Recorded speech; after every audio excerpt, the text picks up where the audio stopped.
I am Domenic Primucci, President of Pizza Nova. First and foremost, I think passion. Passion will bring out the best in people, the best in you, and really drive for what you believe in.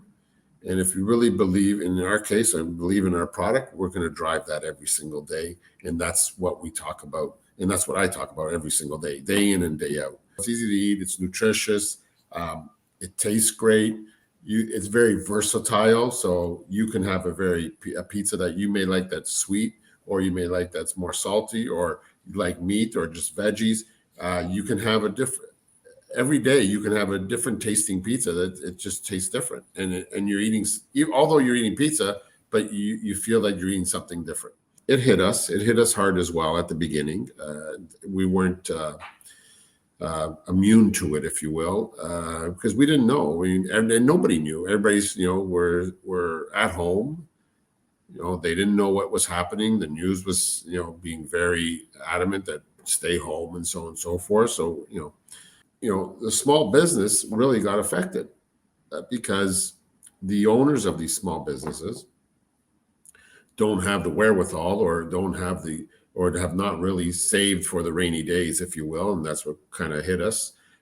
So what do they do? And, they have expenses to pay. They have rent to pay. They have their fixed costs to pay. They have their employees to pay, and so on and so forth. And what happens? So what we did as a company, we decided that for the first 3-4 weeks that there'd be 0% royalties.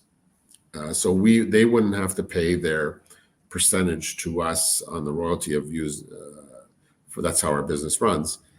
So what we decided to do is do this, but not that it was deferred. Like a lot of different companies kind of deferred everything. We'll pay it later. We didn't say that. We said, no, it's completely an abatement. There's no deferrals, because they needed to accumulate some dollars to pay some of the expenses, and for, in essence, their labor, and so on and so forth. We increased the royalty base. We didn't go back to the amount that we charge. We went back only a percentage every couple of weeks. So really and truly, we never received our true royalties from a corporate point of view for another 12 weeks. So it took a long time. So we're into 4 months of royalties that were not received at full value that they're supposed to receive. So it took a toll on us as well, and that's our revenue stream here at Pizza Nova. But we worked with our franchisees, and that's what it was all about, because it was a survival of everybody in our whole entire team.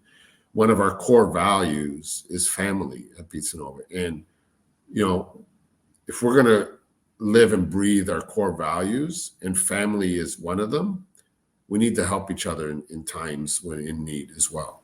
So we really took that and we did that for our franchisees, especially in the northern part of Ontario, like our locations in the cottage countries. A lot of people, as we know, move to their cottages for the summer and so on and so forth. So we saw an increase there. However, on the other side, the downtown core, where millions of people come to the downtown core to work every single day, and people live and breathe now in the downtown core with the condos that have been built over the years, became a ghost town.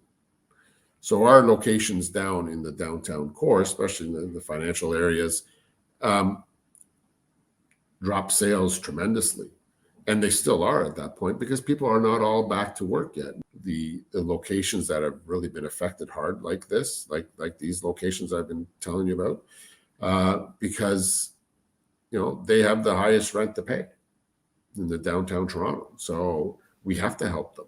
So that's, again, what we do at Pizza Nova and how we take care of our people. And I think that's one of the largest things that I think that it was a tough decision, but I think it was the right decision. And just by Doing that, we're able to support our family, our teams, our franchisees, our staff, back to our core values of family. And we have other values, like leadership, community, and so on and so forth that really tie into all this. And I think that's it really helped guide us in making the right decisions for Pizza Nova. History of the business, where my father would, is one of the patriarchs of this company, the founders of this company. I think at the end of the day, it's that we need to respect. We respect each other. We respect everybody that's in the business. We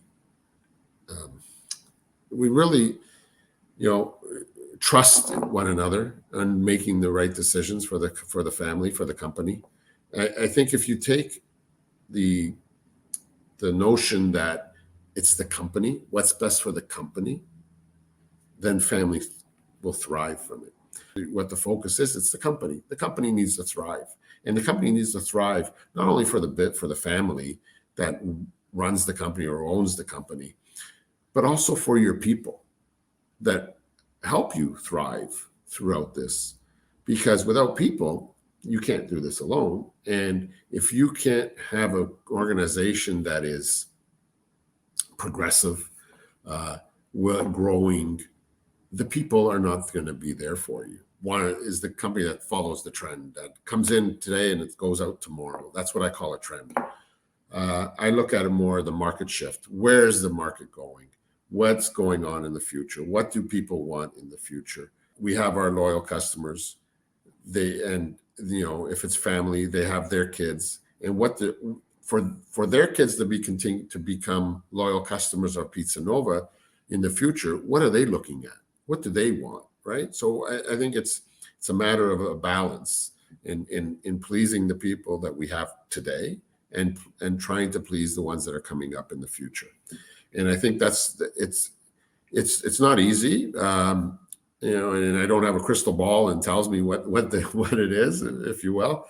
But I think today in our proteins, and we talked about where the meat comes from, all this type of things, and what is fed to the animals, and so on and so forth. So we took the I don't know how to say a gamble, but we took the idea of looking at what we can do from a protein point of view from a raised without antibiotics or hormones. It was done well in the hamburger business. In the pizza business, it didn't exist. We decided to do this. We decided to do this with our pepperoni, because pepperoni is our number one topping. And it took us a year to develop, and not just people say, oh, that long. Well, it's not just developing the product so that we have a consistent taste and a consistent product from what we used to have. We wanted to really morph the same taste and profile, but also it's securing supply. So it takes time to do that, and we did that, and we did that very successfully.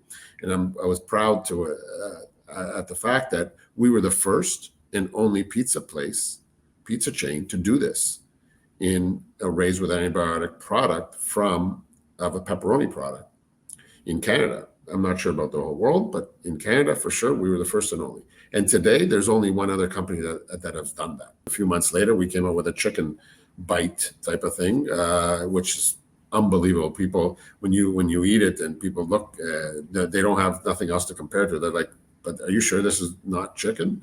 we kind of laugh and say, yeah, we're positive.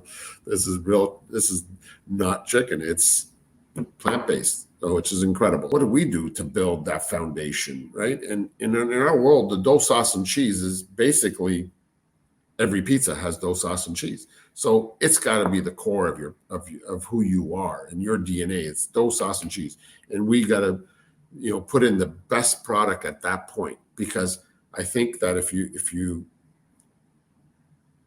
put everything into those three items, everything else will fall into place. And focus. I wouldn't say those are the words, but foundation, philanthropy, I think is part of it.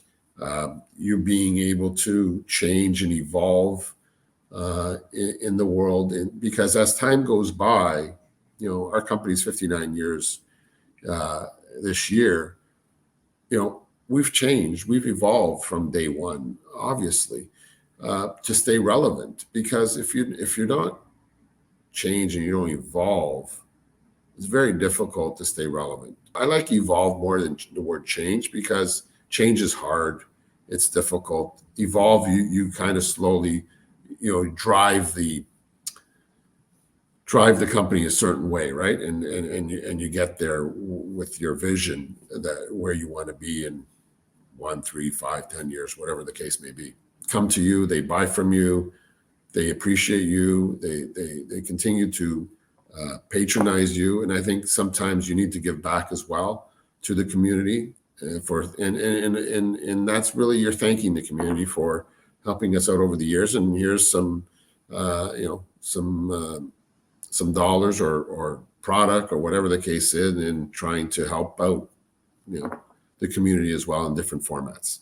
The chamber has really supported us in different formats, in different ways. I mean, it's given us a vehicle to back into the community. I mean, as I said, community is one of our core values, and I think ICCO is part of our community. And I think it's great to support community organizations like the ICCO. They do a fantastic job in connecting people together, connecting people here in Toronto, or connecting people in Canada, or connecting people across the pond, if you will, with Italy and Canada. I think it's important, because it's to merge those businesses and able to get better at what we do every single day, because there's always opportunity somewhere, and ICCO can bring that opportunity to you. And I was fortunate to be part of the board, so and I think that I had a great time during my, I think it was 9 years that I was on the board, and it suited me well, and I met great people and become great friends with other people. And I think that how does ICCO be relevant for Pizza Nova in the future? I think it's continue on doing what you're doing, and bringing people together. And I think that is the glue, is bringing people together from wherever, whether it's within you're across the street to as far as across the pond to Italy. So I think it's important because you never know when there's an opportunity, or there's a supplier from, in our case, that may bring something to the table that we will need, or we think that it's the right thing for our company. And if you don't keep your eyes open, your ears on, and you don't look at these things as an entrepreneur, as a company, then I'm doing a disservice to our company. So I have to keep that up, and ICCO allows me to do that.